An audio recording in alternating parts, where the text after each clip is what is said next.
Fear of violence by jihadist militants in Mali forces nearly 500 polling stations to remain closed during Sunday's presidential runoff election. Kenya evicts forest settlers to protect East Africa's water supply. And will Senegal's new city of Diamniadio live up to its lofty expectations? Africa 54 starts right now.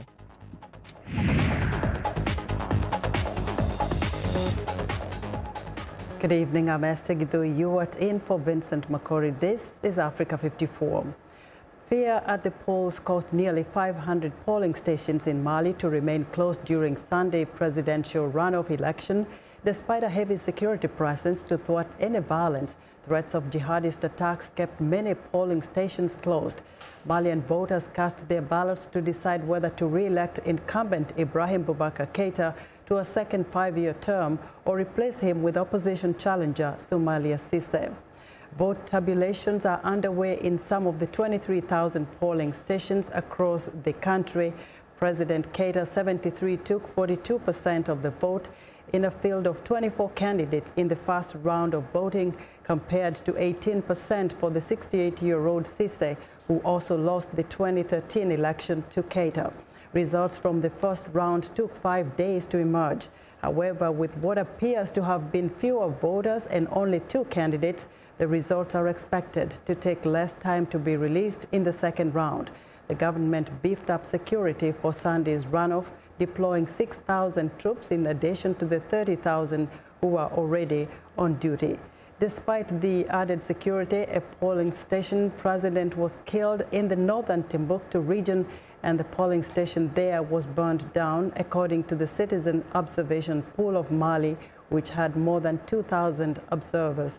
The organization reported several incidents Sunday, including in the north and central Mali, where more than 50 polling stations closed before noon because of the threats by extremists. Zimbabwean President Emmerson Mnangagwa is looking forward. He says Zimbabweans should now unite to rebuild the economy and put behind them the election period that saw 6 people being killed after the army stepped in to quell post-election protests. In his first national address since being declared winner in a disputed presidential vote, Mnangagwa said Monday that Zimbabwe has shown the world it can hold a free and peaceful vote. But he blamed the main opposition movement for democratic change for violence that followed. MDC leader Nelson Chamisa and Mnangagwa's main rival, who has challenged the election result at the Constitutional Court, said in a message to mark Heroes Day that Zimbabwe was a broken and divided nation that needed healing and reconciliation. The July 30th election was the first without longtime leader Robert Mugabe, who was forced to resign after a de facto coup last November. Thousands of mourners gathered on Monday to bury dozens of children killed in a Saudi-led coalition airstrike on a bus in northern Yemen. Cars bearing the logo of the Iranian-aligned Houthi movement transported the bodies from the hospital to a large square for prayers before heading to the graveyard, where rows of graves were dug on Friday. People carried pictures of those killed as armed Houthi fighters managed the crowd attending the funeral. At least 40 children were killed in Thursday's raid, which hit the bus as it drove through a market in Saada town. The Houthis' health minister, Taham Tawakil, estimated the number of those killed stood at 51, including 40 children. At least 79 people were wounded, among them 56 children. The International Committee of the Red Cross reported the same toll on Friday. Kenyan authorities are evicting thousands of settlers they say are encroaching on the protected Masai Mara forest, the source of several rivers feeding lakes across East Africa. The settlers from the Kalenjin community say they were duped by wealthy landowners into buying fake titles to public land. But as John Diso reports, authorities have neither prosecuted the well-connected cheats nor offered those evicted any compensation. Sambal Towet has lived in the Masai Mara forest for 3 decades. But when the police arrived in early July, He says they destroyed his flour mill shop, which he depended on to provide for his 2 wives and 14 children. The police arrived in a lorry and began to disperse people. If they found you, you are in trouble. You were beaten very badly. Police deny such heavy-handed force was used when they began evicting about 12,000 settlers in the Masai Mara forest. This is not the first such eviction. Kenyan authorities say settlers have for decades encroached on this protected forest, occupying land illegally and threatening an ecology upon which all of East Africa depends. Let the world realize the moment we look at the right of a few at the expense of the majority, which is actually trans-country, because we are talking about Egypt, we are talking about Tanzania, we are talking, then that is the end of it. The climate change they are trying to stop will definitely overtake us. The Mau Forest Complex is the source of multiple rivers that drain into Lake Victoria, the starting point of the River Nile, the world's longest river and ecological backbone for Egypt, Ethiopia, and Sudan. But since the 1990s, as much as a quarter of the tree cover has been destroyed through illegal logging and settlements. The settlers say they paid for what they thought were title deeds to the land, but in many cases was sold fake documents. Don't think the people you see came here for free. They came here because of the Maasai. There is no way I would have left my farm in Bomet to live forcefully on someone else's land. It was sold to us. But while authorities evict settlers to protect the forest, they offer no compensation and little effort to prosecute the landowners who sold them the fake titles. The current wave of evictions has revived deep political tensions between the displaced Kalenjin villagers and the Maasai community. John Disso for VOA News, Narok, Kenya. Tunisian migrants on a wooden boat in the Mediterranean Sea on Sunday told rescuers they did not want to be rescued. A rescue boat from the Aquarius run by Franco-German charity and Doctors Without Borders tracked the wooden vessel for over 6 hours, talking to shipping vessels in the area to try and find a location, believing the people on board would be in distress. Once located, the boat carrying 9 men and 2 minors informed the rescuers they did not want to be taken off their boat. They said they had departed from a Tunisian port and were heading towards the Italian island of Lampedusa. However, they were later taken from their boat by the Italian Coast Guard and will almost certainly be repatriated. Meanwhile, the Aquarius is still waiting for an offer to dock and let more than 140 migrants rescued last week safely disembark. Italy has said the ship cannot enter an Italian port, urging European allies to take them instead. South Africa's Constitutional Court ruled Monday that the appointment of the chief prosecutor, who was given his job after former President Jacob Zuma removed his predecessor, was invalid and ordered that he be replaced within 90 days. Shaun Abrahams was appealing against an earlier High Court judgment that ruled that the removal of predecessor Mxolisi Nkosana was unlawful and that his own appointment be revoked.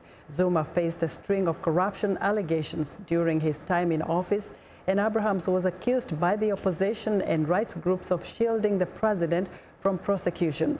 Zuma has denied wrongdoing, and Abrahams denies protecting him from prosecution. In March, Abrahams told a media conference that Zuma's attempts to head off the charges hanging over him for more than a decade had failed. The United Nations General Assembly on Friday approved the appointment of Chile's former president, Michelle Bachelet, to be the next UN High Commissioner of Human Rights. VOA's Jeff Custer has more from Washington. Bachelet was Chile's first woman president and later became the first head of UN Women, an agency dedicated to global women's equality. She herself had been a victim of human rights abuses, suffering torture at the hands of the notorious right-wing regime of General Augusto Pinochet in the early 1970s. UN Secretary General Antonio Guterres announced the selection of Bachelet earlier this week, and the 193-member General Assembly confirmed the selection early Friday. After her confirmation vote, Guterres told reporters Bachelet has his full confidence and support. She takes office at a time of grave consequence for human rights. Hatred and inequality are on the rise. Respect for international humanitarian and human rights law is on the decline. Space for civil society is shrinking. Press freedoms are under pressure. To navigate these currents, we need a strong advocate for all human rights, civil, political, economic, social, and cultural. We need a person who can ensure the integrity of the indispensable human rights mechanisms of the United Nations. She will replace Jordanian Zayed Ra'ad Al Hussein, whose term ends August 31st. He said he fully supports her selection. We welcome it. I've known Michelle for many years, and once confirmed by the General Assembly, we will begin working on transition, and it's wonderful news. In a statement, U.S. Ambassador to the UN Nikki Haley noted the failure of the UN Human Rights Council to address what she called some of the most egregious human rights abuses of our day, namely those committed by the governments in Cuba and Venezuela. She said it'll be up to Bachelet to speak out against these failures rather than accept the status quo. In June, Haley announced the U.S. was pulling out of the Human Rights Council, saying it too often unfairly targeted Israel. Jeff Custer, VOA News, Washington. Now, 1 year after a white nationalist rally turned deadly in Charlottesville, Virginia, the organizers of the Unite the Right brought the group's message to the United States Capitol to a park in front of the White House. Counter-protesters met and grossly outnumbered them. Arash Arabasadi has our report. Sunday in Washington, about 24 members of the so-called Unite the Right white nationalist group rallied in the nation's capital. We live in a political environment where you have black people being advocated for by the NAACP, Jewish people being advocated for by the ADL, and no one advocating for white people, and that's got to change. Organizers filed for a permit allowing about 400 demonstrators in Washington, but many fewer attended. The second Unite the Right rally came 1 year after the first, in which mostly white men marched in Charlottesville, the city home to the University of Virginia. Violence capped the tension at that rally when a white supremacist allegedly rammed his car into a crowd of protesters, killing a woman. Authorities at Sunday's protest avoided a repeat of Charlottesville by separating demonstrators. Everybody in the country looks at events like this and they say, you know, white supremacists are gathering. I think it's important for other people to come out and say, that's not who we are, and we're not going to tolerate those kinds of folks in our country. So they can go back where they came from. Still, tensions remained high as demonstrators and activists exercised their rights to free speech. Regardless of what the message that they're conveying, we don't like it. But just like we're out here, they have the same right to be out here too. I understand that. I don't agree with what they're saying. I don't like it, but we're out here, they're out here, so we all have free speech. Unite the Right organizers fell far short of their attendance goals for 2018. The 24 or so demonstrators who did come to Washington soon left as rain fell. President Trump had condemned the violence in Charlottesville last August, but he shared blame, saying the violence came from many sides. This year, Trump tweeted a plea for Americans to come together ahead of Sunday's protests. Arash Arabasadi, VOA News, Washington. We want to know what you think about Africa 54 and the stories we cover. Join the conversation on Facebook. The address is Africa 54. We're also streaming our show live on Facebook, so check us out and share our show with your friends. Still ahead on Africa 54, will Senegal's new city of Diamniadio live up to expectations? But first, a look at Monday's headlines.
Senegal's President Macky Sall has officially opened the Dakar Arena Sports Palace. The 15,000-seat complex can host various events from basketball to wrestling to cultural activities. It's part of the new city of Diamniadio, a gigantic urban project 30 kilometers east of Dakar. The city, launched in 2014, aims to be a smart city, an economic hub in West Africa. But the project has its critics. VOA's Jacques Aristide reports from Dakar. A city is emerging from Senegal's countryside with brand new buildings and others still under construction. Welcome to Diamniadio. The pharaonic project in one of the poorest countries on the planet is expected to cost more than $2 billion.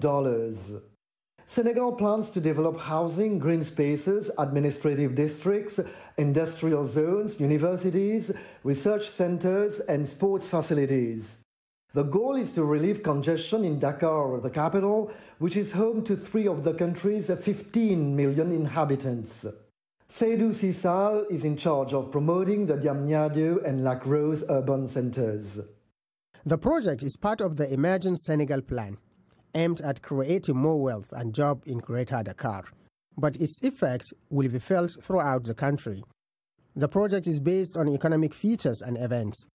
Because we have noticed for some time now that business tourism is growing, the President of the Republic plans to make Dakar sub-regional and even international hub. Government officers have already started relocating to Diamniadio. In July, the ministerial city welcomed its first tenant, the Ministry of Agriculture. Penda Bawad is from that ministry. We used to drive 50 minutes, even an hour, to get to the office because of traffic jams. Today, from my home to Diamniadio, it takes about 20 minutes. This is a really huge time savings. And also, we found here an ideal setting for work. It is calm, it is clean. We do not envy developed countries in terms of workplace environment. The mega project is not without criticism. For experts, the social housing it includes will not be within the reach of people on the minimum wage. As is the case in many developing countries, this kind of mega project displaces people, creating tensions in local communities. Housing would cost between 10 and 20 million CFA francs, between $20,000 and $40,000 in a country where the average monthly wage is around $200. Not far from the new city of Diamniadio, the village of Deni Malek Gueye lacks basic infrastructures. Its inhabitants say they are affected by the new city. Medoune Diop is chairman of the village's district council. We're not against the Emerging Senegal initiative, but they should at least respect us. What does it mean? It means communicating with us, informing us. You come grab our lands without compensation. They just compensate farm losses, but not the land. And when we speak up, we're told the land is part of national domain. Despite the criticism, Diamniadio continues to take shape. The other 2 phases, with equally ambitious infrastructures, are scheduled to be completed by the year 2035. From the new town of Diamniadio in Senegal, Jacques Aristide, VOA Afrique.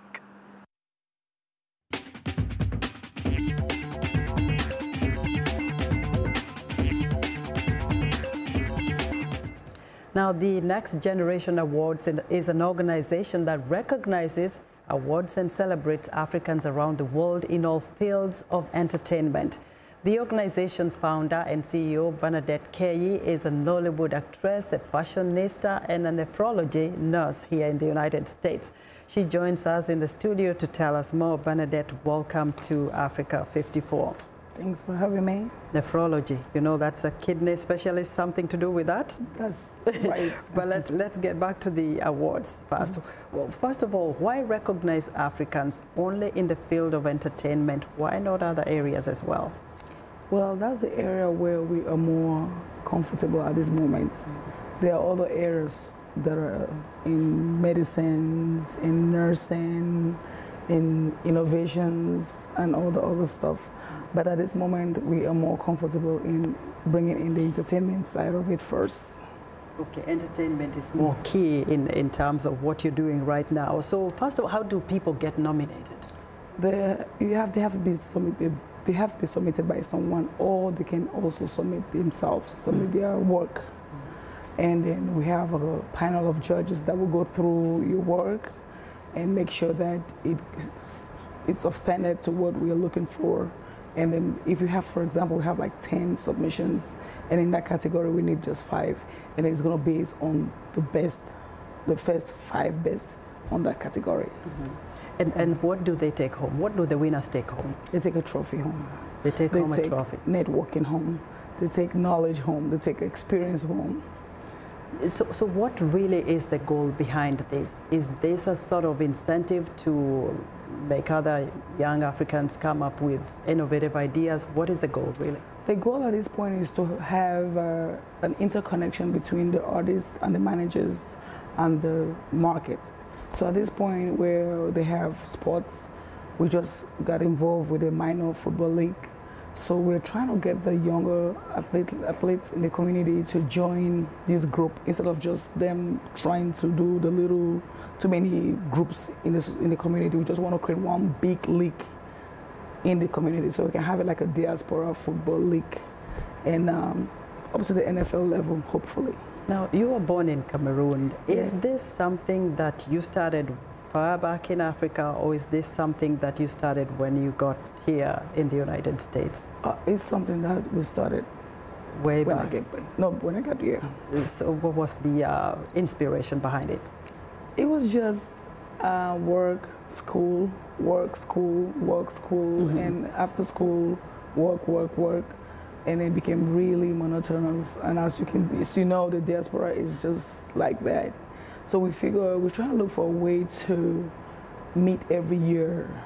After doing all these great things that we're doing for our lives, our families, our friends, our relatives back home, we want a platform where we can all meet as one big family in this community. Because a lot of us, after a while, we realize that there's a connection back home. And besides the awards, when you meet, there's the music, there's entertainment, there's food, I would imagine. There is music, there is comedy, there is cultural dances, there is poets, book writers that come in and talk about their movies, music, and the books that they've written in the past.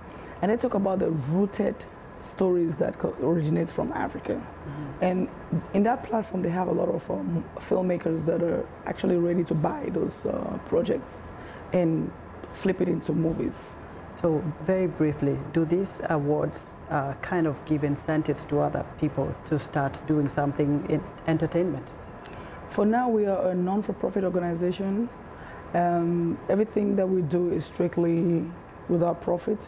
So what we normally do is the connections that we're doing and the support that we're giving out there is not for us. But what I was asking is whether it does make other young people here in the diaspora especially to get involved. But, you know, we're running out of time. Okay. Please, so They are involved. They're involved. All right. Bernadette, thank you very much. Thank you for having me. Bernadette Kay is the CEO of the Next Generation Awards organization.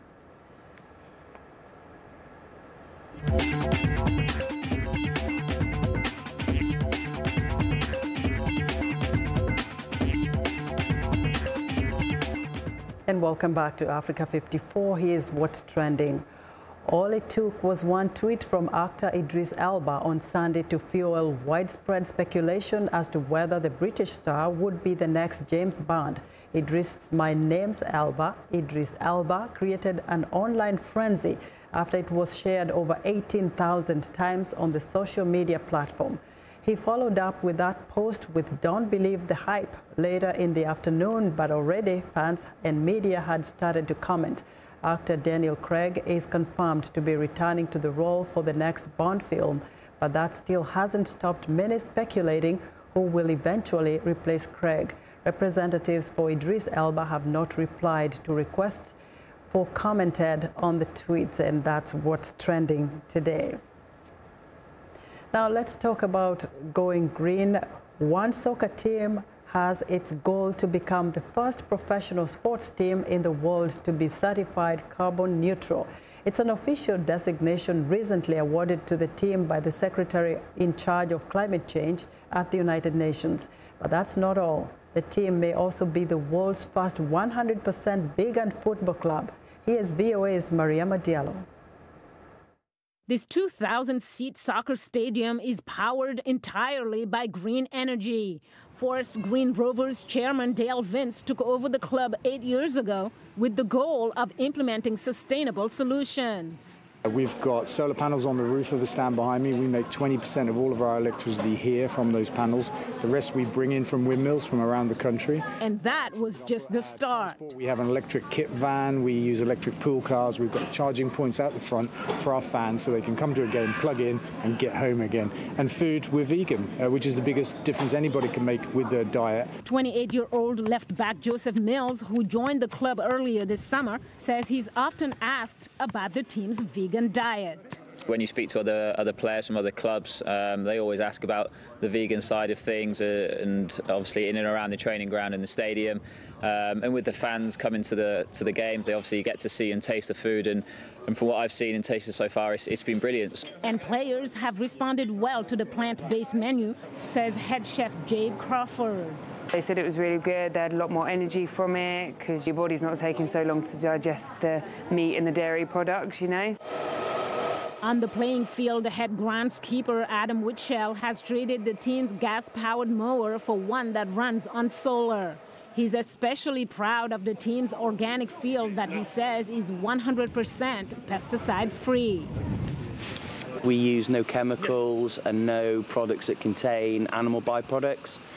Everything is plant-based. We try and feed the microbes in the soil to help do the work, to help grow the grass. We just drip feed that with things like seaweed, carbohydrates, bacteria and minerals, really. It's the small things that make a difference, says United Nations' Miguel Naranjo. Especially with sports organizations, they have such a big visibility, such influence on their whole community, that it's a great opportunity to teach people, to show people actually how they can do it also at home. Based in the town of Nailsworth, with a population of less than 6,000, Forest Green Rovers may be small, but Naranjo says the team is a big inspiration, showing that even the smallest organization can make a big difference. Mariama Diallo, VOA News. And that's our show for today. Be sure to watch Africa 54 on our website at voaafrica.com. For more news, tune in to VOA's evening radio show, Africa News Tonight, at 1800 UTC and in the mornings to Daybreak Africa, between 0300 and 0600 UTC, Monday through Friday. Thanks for watching, and good night from Washington.